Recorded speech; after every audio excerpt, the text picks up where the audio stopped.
यहां पे paper leak वाला कोई लड़का है? आ जाओ। नाम क्या है तुम्हारा? अंकित। पूरा नाम क्या है? आ जाओ ऊपर।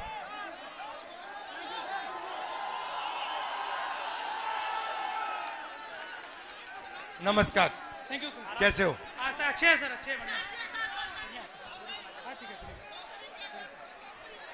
आप कितने समय से कौन से पेपर की तैयारी की आपने? सर मैं यूपीपी की तैयारी कर रहा हूँ, 3 साल से इलाहाबाद में हूँ।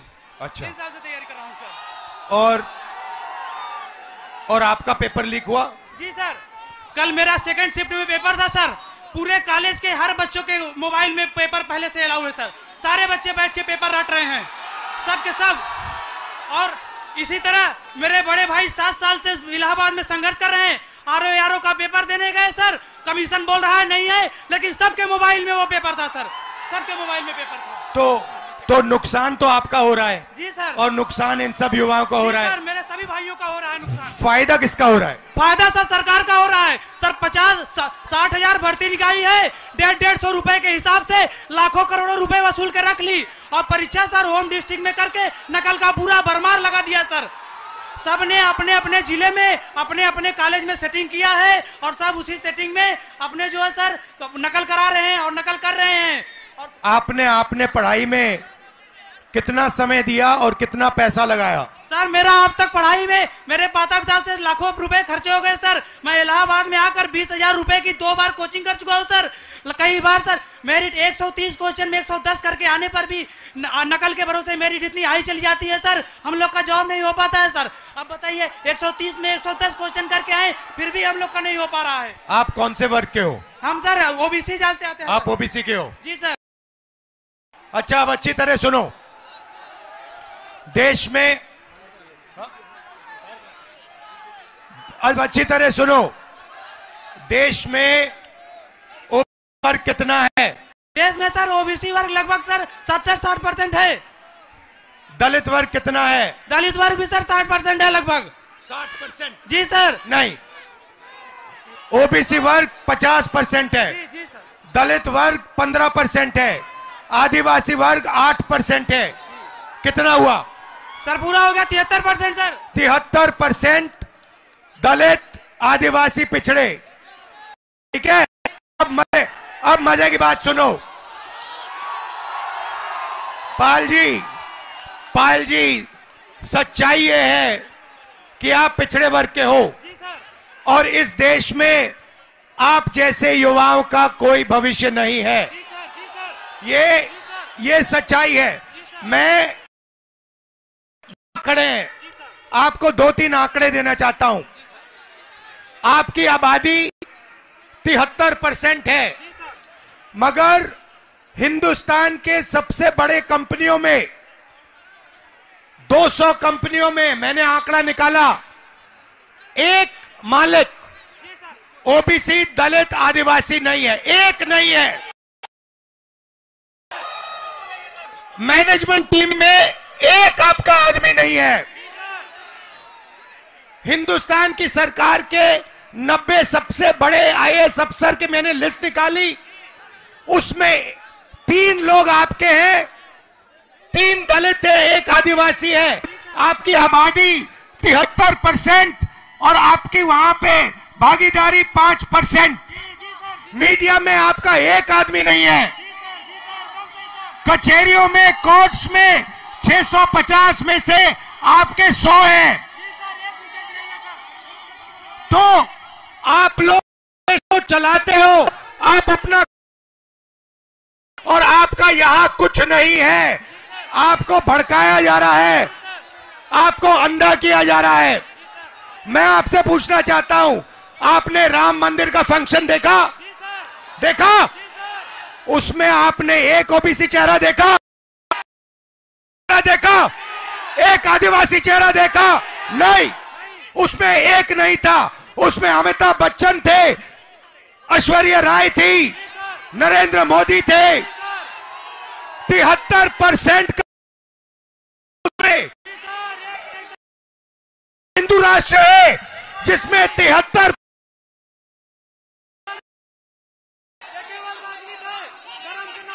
73% की आबादी कहीं दिखती नहीं है। आप लोग पता है कहां हो? दिहाड़ी मजदूरी जो करते हैं ना, उन लोगों की लिस्ट निकालो, वहां आपके नाम मिलेंगे। और ये लोग क्या चाहते हैं?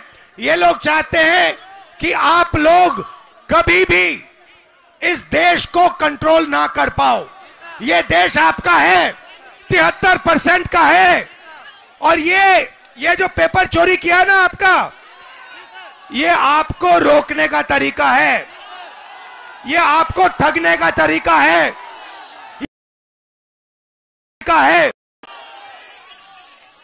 अदानी जी की कौन सी जात है? ओबीसी अदानी, दलित अदानी, आदिवासी अदानी।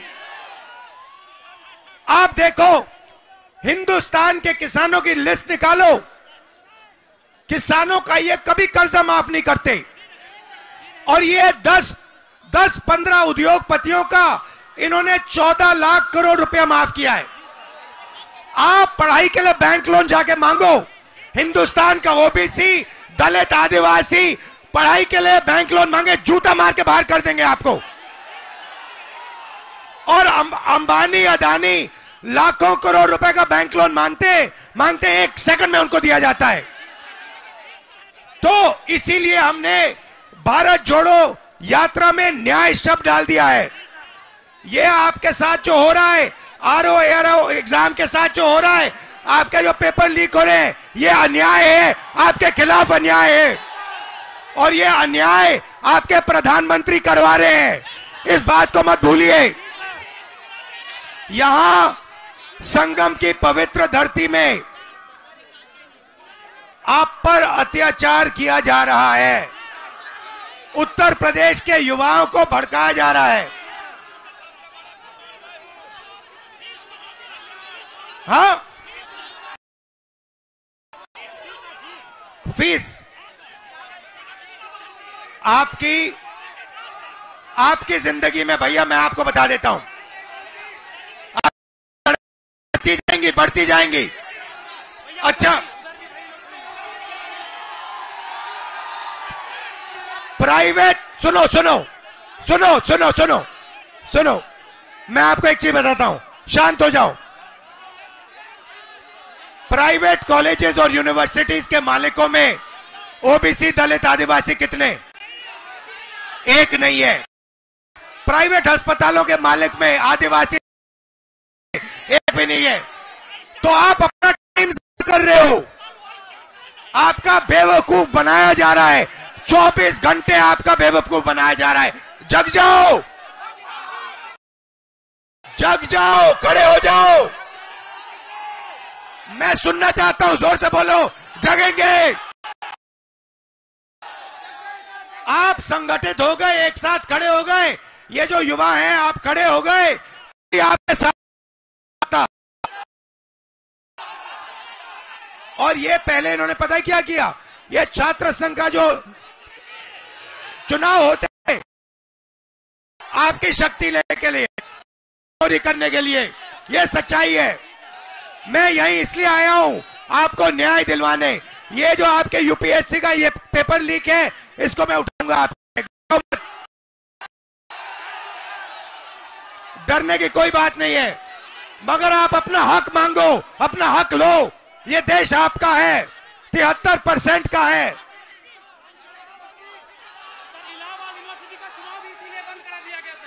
इलाहाबाद यूनिवर्सिटी का चुनाव भी इसीलिए बंद कराया गया सर। एक भी वाइस चांसलर कभी दलितों ओबीसीओं का नहीं सुनते हैं, वो हमेशा बड़ी जातियों का सुनते हैं सर। कोई काम नहीं होता सर, पढ़ाई टाइम से नहीं होती, विरोध करने पे डांट के निकाल दिया जाता है ऑफिस से सर। बोला जाता है कि सर हम सर। तो मैंने, सुनिए, पता है आपका हथियार क्या है? हथियार का नाम जानते हो? जाति जनगणना, ये आपका हथियार है। आपको सबसे पहले पता लगाना है कि आपकी आबादी कितनी, दूसरे नंबर पे आपको पता लगाना है इस देश के धन में आपकी कितनी भागीदारी। आप सुबह उठो और अपने आप से सवाल पूछो, 73% के हाथ में इस देश का कितना धन है? यह सवाल पूछो आप। बोलो बोलो। सिर्फ 2% है सबका मिला करके, सभी दलित ओबीसीओं का सिर्फ 2% धनी सभी के पास है, बाकी सारे इन अडानी अंबानी इन पूंजीपतियों के पास पड़ा हुआ है, जो सब पड़ा हुआ है इनके पास सर। और आपको ये आस्ते आस्ते भूखा मार देंगे, आपको भूखा मार देंगे। तो आपको अपना हक लेना है, इसीलिए सबसे बड़ा कदम, और आप अपने सब दोस्तों को बताओ, जाति जनगणना देश का एक्सरे है, इससे सारा का सारा पता लग जाएगा, दूध का दूध पानी हो जाएगा। आप सब यहां आए, दिल से आपका धन्यवाद करता हूं। डरो मत, पीछे मत हटो, आप अपना हक लो। नमस्कार, আমি সুধন বোস, আপনারা দেখছেন WBN ইন্ডিয়া। রাহুল গান্ধী ন্যায়যাত্রা বেরিয়েছেন বেশ কিছুদিন ধরে, পশ্চিমবঙ্গেও এসেছিলেন, এবার তিনি গেছেন উত্তরপ্রদেশে প্রয়াগরাজে। তার যে ন্যায়যাত্রা, সেখানে যে লোক সমাগম আছে সেটা আমাদের বুঝতে অসুবিধা হয়নি, যথেষ্টই উৎসাহের সঙ্গেই দেখলাম যে লোক রয়েছে। তিনি যে কথাটা বলছেন, বা আমরাও যেটা এখান থেকে ভাবছিলাম, উত্তরপ্রদেশে রাম রাজত্ব চলছে, উত্তরপ্রদেশে ডবল ইঞ্জিন সরকার, সেখানে সমস্ত লোক ভালো আছে, সবাই ঠিকভাবে আছে, ন্যায় বিচারে আছে এবং তাদের রোজগার রুটি সব ঠিক আছে। কিন্তু আজকে এই মুহূর্তে যেটা দেখতে পেলাম বা শুনতে পাচ্ছি সেটা কিন্তু তা নয়। সেই দলিত সমাজের ওপর যে অত্যাচার বলতে এখানে তাদেরকে উঠতে না দেওয়া, তাদেরকে সামনে নিয়ে না আসা, তাদের যেন কোনো রকম রেজাল্ট, পরীক্ষার ফল যেন ভালো না হয়, মানে দমন করা, তাদেরকে সেইভাবেই দমন করে রাখা, দমিয়ে রাখার একটা প্রয়াস কিন্তু দেখা যাচ্ছে অন্তত পক্ষে রাহুল গান্ধীর গলায়। এবং ওখানে যে ছাত্ররা রয়েছে তাদের পরীক্ষার যে প্রশ্নপত্র সেটা ফাঁস করে হয়ে গেছে, সেটা কি করে ফাঁস হয়েছে, তাদের বক্তব্য এটা সরকারি করে দিয়েছে। কেন? সেখান থেকে সরকারের প্রচুর লাভ হয়েছে, প্রায় 60-70 লাখ পরীক্ষার্থী ছিল, তাদের থেকে 150 টাকার মতন করে ফিস নিয়েছে। এবার সেটা যদি ফাঁস হয়ে যায় সেই ক্ষেত্রে সেটা কোনো কাজ করবে না, তা সেই ক্ষেত্রে সরকার ওই টাকাটা তাদের কাজে লাগাতে পারবে, তাদের অভিযোগ এটা। কিন্তু রাম মন্দির তো কিছুদিন আগে হয়েছে, কিছুদিন আগে রাম মন্দির দেখলাম আমরা, জাঁকজমক, একথা ঠিক, রাহুল গান্ধী ঠিকই বলছেন একটা কথা, যে ওখানে যারা গেছিলেন তারা কিন্তু পয়সাওয়ালা লোকেরা, তাদেরকে আমরা টিভিতে দেখেছি যে নামকরা সব লোক ওখানে গিয়ে দাঁড়িয়েছেন। আসলে এই মাধ্যমে রাহুল গান্ধী কি বোঝাতে চাইছেন?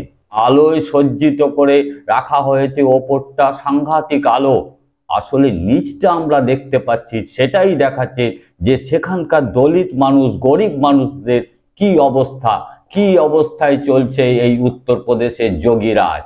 সেটা আমরা পশ্চিমবঙ্গে ভাবছিলাম, আমরা সব তো অবশ্যই এখানে দুর্নীতি হচ্ছে, সবকিছু হচ্ছে, কিন্তু ওখানে যে কিছু হচ্ছে না এ কথাটা কিন্তু সত্যি নয়। সেটা অন্তত পক্ষে আজকে ন্যায়যাত্রার থেকে, রাহুল গান্ধীর এই ন্যায়যাত্রায় তিনি সেটাই বলতে চেয়েছেন। কিভাবে এই 2% টোটাল সম্পত্তির মাত্র 2% সাধারণ লোক ওখানে তাদের জন্য পায়, আর বাদ বাকি যে দেখা যাবে যে সমস্ত পার্সেন্টই চলে যাচ্ছে পয়সাওয়ালা যারা বড় লোক তাদের কাছে। এই মুহূর্তে দেখা যাচ্ছে দলিত আদিবাসীরা তারা কিছুই পাচ্ছে না, তারা নিপীড়িতই হচ্ছে। আমরা তো দেখতে পাই, এর আগে আমরা দেখেছি ওই উন্নয়তে এতে ওই আদিবাসীর ওপরই অত্যাচার এসছে, কারণ খুব সহজেই অত্যাচার করে দেখা গেছিল যে সেখানে বিধায়ক ছাড়াও পেয়ে গেছিলেন, সেটা আমরা দেখেছি।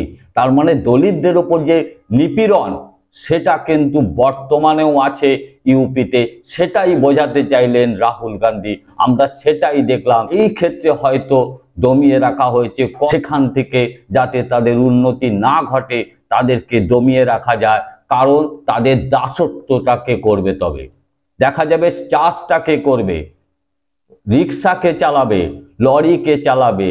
এইখানেই দমিয়ে রাখার একটা ধর্মের শুধু নয়, জাতের একটা ভেদাভেদ দেখা যাচ্ছে রাজকর্মেও, সেখানকার রাজনৈতিকভাবেও সেটাই চেষ্টা করা হচ্ছে যে ওখানকার বিজেপি সরকার, যোগী সরকারও সেইটাই চেষ্টা করছে যে জনজাতি বা এই আদিবাসীরা যেন কিছুতেই বেশি উন্নতি করে সামনে না আসতে পারে। আমরা জানি আমাদের এই মুহূর্তে আমাদের রাষ্ট্রপতি একজন আদিবাসী মহিলা। আমি চাইবো রাষ্ট্রপতির কাছে আবেদন করতে এই জনজাতিকে তিনি যেন বিকাশ ঘটাবার ব্যবস্থা করেন। ওনারও অবশ্যই দায়িত্ব হয়তো থাকছে, যেহেতু তিনি রাষ্ট্রপতি, রাষ্ট্রের প্রধান, তার গোচরেই থাকার কথা, তিনি নিশ্চয়ই সেই দিকটা দেখবেন পরবর্তী দিনে। উত্তরপ্রদেশের বর্তমান মুখ্যমন্ত্রী যোগী আদিত্যনাথ কিছুদিন আগেই ভোটে জিতে এসছেন এবং আবার মুখ্যমন্ত্রী হয়েছেন। তবে কি তার যে সাংঘাতিক সাফল্য সেটা আজকে দেখে তো তা মনে হচ্ছে না। যেমন রাম মন্দির তৈরি করে উদ্বোধন করে একটা বিরাট সাফল্যের কথা বলতে চাইছেন নরেন্দ্র মোদী এবং যোগী আদিত্যনাথরা, সেটা কতটা সত্যি? প্রদীপের যেমন আলো ওপরের দিকে থাকে, সেদিকে উজ্জ্বল ভাব থাকে, তার নিচে থাকে অন্ধকার। সেইটাই রাহুল গান্ধী তার ন্যায় যাত্রার এই উত্তরপ্রদেশে এইটাই তিনি প্রকাশ করেছেন, এইটাই তিনি দেখাতে চেয়েছেন, সাধারণ মানুষের কাছে নিয়ে আসতে চেয়েছেন, খুলে ধরতে চেয়েছেন আসলে ব্যাপারটা কি। এ বিষয়ে আপনারা আপনাদের মতামত জানাবেন। দেখা হবে অন্য প্রতিবেদনে। নমস্কার।